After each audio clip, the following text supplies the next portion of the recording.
Hey out there in Game Lobby land, welcome to the debut of Game Lobby Breakdown. We hope everyone out there had a great Thanksgiving. I'm your host, Jason Wilson. And I'm Marcus Johnson, bringing that extra touch of class to this show. I gotta say, Jason, I sure am thankful for having such an awesome league to report on every week. Damn straight, Marcus. So you are probably wondering, what the hell this is all about? Well, the staff at Game Lobby hired us to bring you all the important news around the league on a weekly basis. Our crew here at GSBN is focused on bringing you the absolute best news show we can. We are excited to be bringing you all of the biggest stories from around the league. On a weekly basis, we will be bringing you all of the latest breaking news, game recaps, trades, rumors, interviews, power rankings, and even some outlook on the playoffs and yearly awards. It's gonna be fun talking about this league all year, Jason. Well, let's kick off the fun right now, Marcus. I believe some breaking news has just swept across our desk within the past few minutes. What do you have for us? Breaking news is coming to us out of Minnesota, where it appears the reign of team owner epidemic with the Minnesota Vikings is now over. This comes as very surprising news, as Epidemic was a very well-respected owner throughout the league. It appears his departure was due to his displeasure with recent sanctions brought down upon his team. Video evidence was submitted to the league which implicates Epidemic in using unfair coaching tactics to bolster his team's running success. Adrian Peterson is leading the league in rushing yards, so clearly this had an effect on his totals. Commissioner Philly Fan and the rest of the staff was left with no choice but to deliver one-game suspension of Peterson and rookie QB Brandon Gonzalez as a result of this evidence. We asked the NFL if we could get our hands on this video evidence, but they declined, citing the league would handle investigations privately. Very troubling news indeed, Marcus. Epidemic was a very good owner for the league, and I feel he clearly overreacted to his punishment. A one-game suspension was warranted when clear evidence was submitted to the league of his breaking of the rules.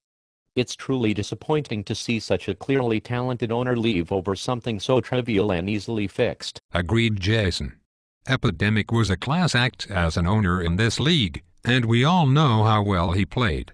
However, I do have additional news to report. The position of owner for the Vikings has already been replaced. The NFL has chosen to sell the team to a man named Langston. And Jason, clearly we have already seen a great deal of activity from him. He has been on a trade frenzy since taking over the Vikings. No one's phone has been busier. He has been making trade offers to just about every team that will answer the phone and reply to the emails. He brings a businessman's take to this football team and is looking to mold the Vikings into a winning machine. It will be interesting to see if Langston's trades will turn his team into a yearly playoff contender. Marcus, it also now appears we have some big news to report regarding Week 7. The Cleveland Browns have upset the Baltimore Ravens this week to keep their playoff hopes alive. Led by Jerome Harrison's 18 rushing attempts, 115 yards and 2 touchdowns, the Browns won 24-9. Yes, Jason. While it may surprise most people, the Browns did come close to beating the Ravens earlier in Week 4, only losing by a field goal. The Browns have also jumped up the power rankings to the 18th spot. I asked Browns owner Mike Hale about this victory. He said he was not surprised he won, but that Frostmer runs a very good program and that the Browns have a hard road ahead of them if they want to stay in the playoff hunt. Speaking of playoff contenders, Marcus, have you seen we have now only one undefeated team left? That team is the Denver Broncos, and they have simply been playing perfect football. Their owner Clemson was unavailable for comment this week, but you'd have to assume he's feeling pretty good about the position he's currently in. Marcus, what is your take on Denver's success? Well, Jason, the Broncos are enjoying their bye week this week. They sit atop the AFC West at 6-0 and are one of the elite teams of the AFC right now. Clemson is doing an excellent job in Denver. He took over this team after a rough season last year running the Bills. You simply can't argue with undefeated. It speaks for itself. This team is doing all of the right things to win games and is trying to take over a division with the defending Super Bowl champions and the San Diego Chargers. In fact, The Broncos have already beaten the Chargers twice this year, so that is really making a statement. Clearly it is a huge statement, Marcus. But let's not forget about the way Frostmer is leading his hometown Baltimore squad to glory. His defense has been outright dominant, and this team is still the team to beat in its division and perhaps even the entire conference. Any team expecting to get a win against the Ravens will have to find a way to crack this wall of a defense. They will also have to shut down an offense which is dynamic in its own right. I think the Ravens should be talked about in the same breath with the Broncos, despite the stunning loss they suffered this week. Now watch out, because there is a team climbing my personal rankings quickly, and that is the Detroit Lions. That's right. I said the Detroit Lions. This team has completely turned around their fortunes. Pat Alon has come into this organization and brought a winning attitude and championship caliber never seen before in the Motor City. Watch out for these guys in the NFC. We will certainly watch them with great interest as the season progresses. So, a lot of great action went down in the league this week. What game stood out to you, Marcus? Well, another NFC team grabbing my attention is the St. Louis Rams. We talked earlier about the Lions, but the Rams are another team in the NFC on the rise. This week they visited Seattle to take on a divisional rival in the Seahawks. Questions swirled before the game about the Rams. How would they handle playing outside of their dome in a harsh weather environment? The weather in Seattle was its typical self as the teams took the field, meaning it was rainy and windy. But the Rams answered questions about their team by responding with a tough 16-7 victory over the Seahawks at Quest Field. Marcus, this game was a mainly defensive and sloppy battle. The game ball has to go to cornerback Jerome Murphy for the Rams. His 2 interceptions kept the Seahawks from efficiently moving the ball into scoring range. The Rams' defense allowed an opening drive touchdown to the Seahawks, but that's all they would allow. However, Seahawks owner Brady 12 should be commended for his efforts. The Rams' defense did not allow any scoring on them the past 3 games, and the Seahawks broke the streak. For a team clearly in rebuilding phase, the Seahawks performed valiantly. No doubt, Jason. Moving along to other action, the talk of the league this year has been New England's rookie running back Brandon Boot. Many teams are now lamenting the fact that they didn't make a move to grab this kid earlier in the draft before he fell to the Patriots at pick 9 in the first round. How did he and the Patriots look this week against the struggling Redskins team? He looked exactly how you'd expect him to look by now. He looked like he was having a field day out there. The rookie ran for 177 yards and 3 touchdowns and appeared to baffle the Redskins' defense left and right. This all led the Patriots to a 54-10 drubbing of the Skins. Marcus, how in God's name does any team stop this kid from getting his yards? I don't know that the key will be in stopping him, but exploiting other factors in this Patriot team. They recently shipped out Jay Cutler to get Jason Campbell, which many feel was a downgrade for this team. The Redskins were hanging around this game early due to inaccurate passing by Campbell, including a bad pick in the middle of the field. Effective blitzing may stop Boot from getting his yards, and it also may pressure Campbell into making bad throws. We will see if any team can come up with an efficient plan to stop the rookie. I'm not sure if it can be done. He's lightning fast and very shifty in open field. We will continue to monitor his progress. He's very exciting to watch out there. And now, we'd like to move into our portion of the show, where we monitor some big rumors flying around the league. Marcus, I hear you've got some juicy information coming out of San Fran? What is chili cooking up over there? Well, Jason, you might say that the chili in San Francisco is bubbling hot and quite sour. He's sour with the performance of all-pro quarterback Tom Brady. Ever since Brady was traded to the Niners, Chili has been displeased with his performance and ability to lift his team to a new level. Rumor has it Brady is on his way out in San Fran. No trade has been made yet, but the deadline is fast approaching. If he is untraded, Brady could be on the block after this season. It will be interesting to see what move Chili makes out west. Brady is in a contract year.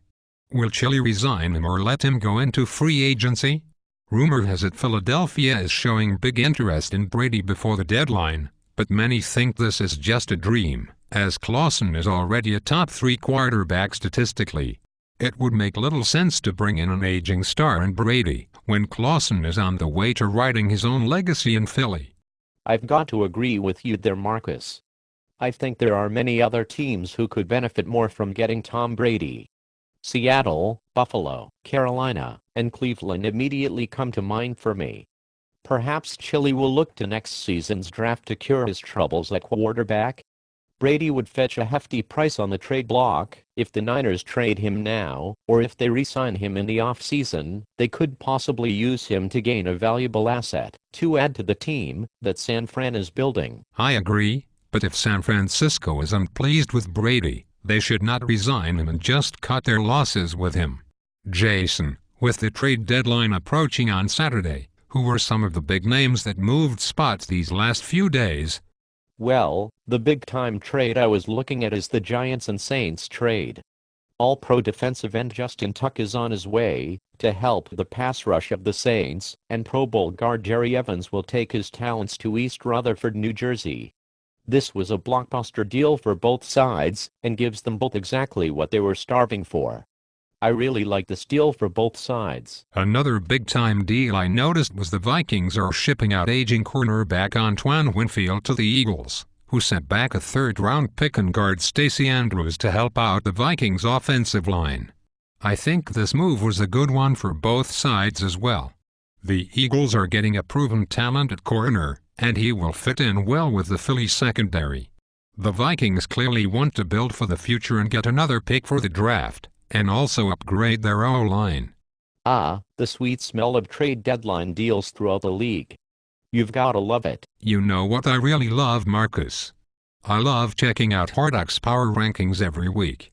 That guy sure has a talent for writing those things.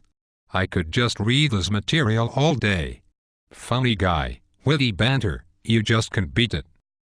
Yeah, he was so good that he got replaced by a machine that does the rankings for us now. My league manager has become the new tool everyone is ranting and raving about in our league. This was a truly remarkable find by the GameLobby staff. This site will automatically sort out stats, rank teams, and determine yearly awards for our league now. But Marcus, it would appear you and I are in agreement that the rankings sometimes don't paint the clearest picture of who is leading the league. The current top 5 according to MLM are the Lions, Broncos, Rams, Falcons, and the Ravens. Do you agree with this order? No. And while I appreciate the way strength of schedule and other factors are used to determine the order, I think most people would be in direct agreement that the Broncos are leading this league currently, and not the Lions. My current top 5 would actually have to be the Broncos, Patriots, Lions, Giants and Rams in that order. Do you agree with that, Jason? I definitely agree with your views on the system being a bit flawed, Marcus, but my top 5 is looking a little different than yours. My top 5 would have to be the Broncos, Lions, Patriots, Rams, and Ravens. Even though the Ravens took a tough loss this week, I think they will bounce back from this and continue with their strong season. Now, to all of GameLobby, please remember out there that these are merely our opinions. If you don't like that your team was left off of this list, prove us wrong and win more games. Well said, Jason. I think it will be interesting to see how the rest of the season plays out. So many teams are still in the race that the playoff picture is still a bit cloudy. The AFC West is a prime example of this. The Chiefs, Broncos, and Chargers are all still well in the mix in that division, and any team could wind up on top before it's all said and done. The NFC South is very similar. The Bucs, Falcons and Saints are all battling for that top position there as well. Great battles are ahead in this division and it's sure to be an exciting end to the season for the NFC South. There certainly is plenty to look forward to throughout the league. Indeed. And we will be here to cover all of it as the season progresses. That's all the time we have this week on GameLobby Breakdown. Tune in next week for a special interview with the commissioner. For all of us here at GSPN, I'm Marcus Johnson. And I'm Jason Wilson. Good luck to all owners in Week 8. Good night, GameLobby Land.